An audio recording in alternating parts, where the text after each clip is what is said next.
पहचाना मुझे?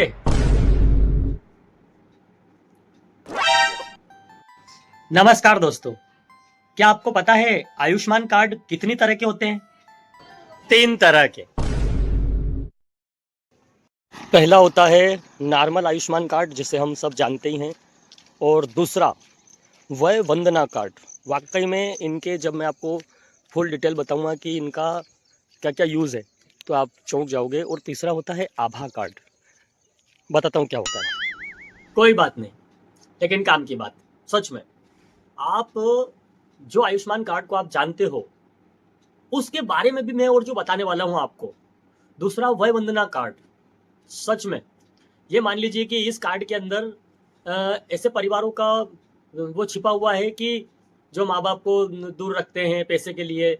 इसमें 70 साल से प्लस बुजुर्गों के लिए जो गड्डी है वो बताऊंगा। और तीसरा आभा कार्ड, जिसमें किस तरीके से आप आपकी सारी दवाई पर्ची बिल, आपको क्या बीमारी थी, सारा एक रिकॉर्ड रख सकते हैं। उसे आभा कार्ड कहते हैं। क्या होता है, कैसे काम करता है, वय वंदना कार्ड कैसे काम करता है, इस तरीके से अपन बात करेंगे। तो आज बात करेंगे आयुष्मान कार्ड की। आयुष्मान कार्ड जो कि नॉर्मली पूरे परिवार को दिया जाता है, जिसमें 0 से लेके और 69 साल तक के बुजुर्ग के लिए नॉर्मल आयुष्मान कार्ड होता है। इसमें क्राइटेरिया दिए गए हैं। ये गरीबों के लिए बना था कार्ड, और इसके क्राइटेरिया कुछ इस तरीके से हैं, आप पढ़ सकते हैं। मैं इसको पूरा एक्सप्लेन इसलिए नहीं करूंगा कि इसमें अगर देखा जाए तो अभी भारत में कम से कम आप मान लीजिए कि 60-70% अगर इस तरीके से सर्चिंग किया जाए तो फिर गड़बड़ निकल जाएगी। लेकिन हम बात करेंगे इसके प्लस पॉइंट की।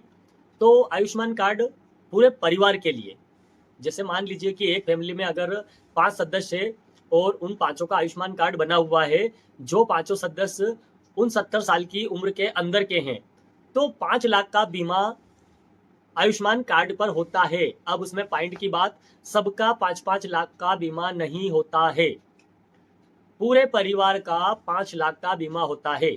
मान लीजिए कि किसी पर्सन के परिवार में 5 सदस्य हैं, पति पत्नी और 3 बच्चे। अगर किसी बच्चे पर 2 लाख रुपए लगे हैं, अगर उनकी मम्मी पर 1 लाख लगा है, तो 2 ही लाख बच्चे हैं। बाकी परिवार को अगर कभी जरूरत पड़ती है, वैसे तो ऊपर वाला करे कि ना कभी पड़े, ये बात पॉइंट की है, ठीक है। आप ये मत सोचना कि सभी को 5-5 लाख मिलते हैं। जो नॉर्मल आयुष्मान कार्ड है उसमें 69 साल से नीचे के जितने भी 0 से लेके 69 साल तक के लिए एक परिवार के लिए 5 लाख रुपए साल का होता है, ठीक है। पहला पॉइंट ये क्लियर हो गया। कहीं आप ये ना सोचे कि सभी को 5-5 लाख मिलेगा। सेकंड, आयुष्मान कार्ड जैसे मान लो कि जब से बना है तब से 1 साल या ऐसे नहीं, या जनवरी से दिसंबर नहीं।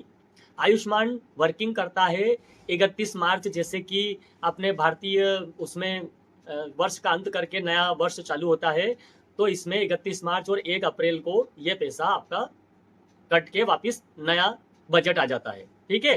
तो ये आयुष्मान कार्ड में आपको ये कुछ चीजें ध्यान रखना है। अब जो कि मैंने आपसे वादा किया था, कुछ अंदर की बातें भी बताऊंगा।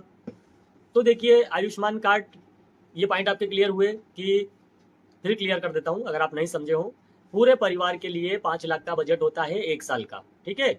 सबके ऊपर 5-5 लाख का नहीं है। ये आयुष्मान कार्ड का होता है। जो ये मैंने जो पहले लिस्ट बताई थी, जो इस इंसान इसके नीचे जी रहा है वो गरीबी रेखा में आता है सरकार की नज़र में, इसलिए आपको ये चीज़ें ध्यान रखना है। अगर आप इसमें से कोई से भी पात्रता रखते हैं तो फिर आयुष्मान कार्ड आपके लिए नहीं बना है, ठीक है। तो सरकार को ब्लेम करने से पहले थोड़ा सा हमें भी जागरूक होना पड़ेगा। इसीलिए मैं लेकर आया हूँ गवर्नमेंट स्कीम 2026 महा सीरीज, ठीक है। अगले वीडियो में मैं आपको बताऊंगा वय वंदना कार्ड की सच्चाइयाँ, गहराइयाँ और फायदे। उसके बाद बताऊंगा आभा कार्ड। तो अगर आप नए हैं तो फॉलो जरूर कर लेना, और अगर फॉलो कर रखा है तो बात और जानकारी अच्छी लग रही हो तो लाइक जरूर करना। कमेंट में अगर कोई आपके माइंड में और कोई ऐसी क्वेरीज आ रही है तो कमेंट में आपको लिखना है, और शेयर इसलिए करना है ताकि हम जो ये गवर्नमेंट की स्कीमें जान रहे हैं, ये जानकारियाँ दूसरों तक भी पहुँचे। तो अपने भाई बहन, माँ बाप, रिश्तेदार को वीडियो जरूर शेयर करें ताकि ये काम की जानकारी उन तक भी पहुँचे और उन्हें सत्यता पता चले, ठीक है। भला करोगे भला होगा। नेक्स्ट वीडियो में मिलते हैं वय वंदना कार्ड और आभा कार्ड।